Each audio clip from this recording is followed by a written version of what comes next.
बिस्मिल्लाहिर्रहमानिर्रहीम। आज आपके सामने मैं जिस तरह से गया था बुनियादी तौर पर मुलाकात हमारी कोशिश थी कि गौहर साहब की होती, मगर वो विजिट थे कि जी गौहर साहब की नहीं हो सकती। तो हम 6 बंदियों का नाम दिया हुआ था, तो अल्टीमेटली कंसेंसस फिर सब दोस्तों का मेरे नाम पे हुआ। तो इन दोस्तों के बिहाफ पे मैं खान साहब को मिलने गया। खान साहब के साथ सिटिंग हुई, टाइमिंग का तो नहीं बता सकता क्योंकि मेरे पास घड़ी थी नहीं, मगर मुफस्सिल गुफ्तगू हुई। गुफ्तगू का फोकस बुनियादी तौर पर खान साहब का इस चीज़ पर रहा कि मैंने उनकी 5 मई के बाद गिरफ्तारी के बाद आज मेरी पहली मुलाकात थी। तो विजिबली मैंने जो कुछ फ़र्क उनमें देखा कि दाढ़ी बढ़ी हुई थी। मैंने पूछा क्यों बढ़ी हुई थी, उन्होंने कहा आज पहला दिन है, उन्होंने शीशा दिया है तो मैं शेव करूँगा। बुनियादी तौर पर उन्होंने कहा ये चीज़ें मैटर नहीं करती, सेल साइज़ छोटा है, जैसे पहले भी नईम भाई आए उन्होंने डिस्क्राइब किया, सेल साइज़ छोटा है, सहूलियात तो जिस तरह आपको पता है सहूलियात का फुकदान होता ही होता है। मगर वो कहते हैं कि इस जेल सेल में मुझे 1000 साल भी रहना पड़े तो मैं रहने के लिए तैयार हूँ। ये मेरे अपने लफ्ज़ नहीं है, ये उनके लफ्ज़ हैं। कहते कि आज़ादी के लिए कुर्बानी देनी पड़ती है, मैंने वो कुर्बानी दी है और मैं ये कुर्बानी देने के लिए तैयार हूँ और तैयार रहूँगा।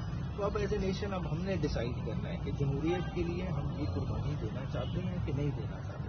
अगर गुलाम बन के ज़िंदगी गुजारनी है तो आपका अपना मसला है। दूसरा उन्होंने बताया कि कल FIA की टीम आई थी, साइफर की इंक्वायरी करके गई। साइफर पे उन्होंने अपना डिटेल वही पहले वाला मौके बताया कि आज भी इसकी इंडिपेंडेंट इंक्वायरी करा लें, सुप्रीम कोर्ट लेवल पे करा लें, किसी जुडिशल ऑफिसर को नॉमिनेट कर लें कि साइफर बाकायदा तौर पे एक मुदाखलत हुई, एक साजिश के तहत एक इलेक्टेड गवर्नमेंट को बाहर निकाला गया और जिसकी वजह से आपने उसकी इकोनॉमिक प्राइस पे की है कि आपकी 6% से इकॉनमी नेगेटिव में चली गई, आपकी इकॉनमी कॉन्ट्रैक्ट की। तो इस पर हम और भी तफसीली बात करेंगे। फिर उन्होंने जो एक और बात का जिक्र किया वो हम कुछ देर बाद आपस में वकीलों की मुशावरत से करेंगे अपनी 22 की पेशी के हवाले से।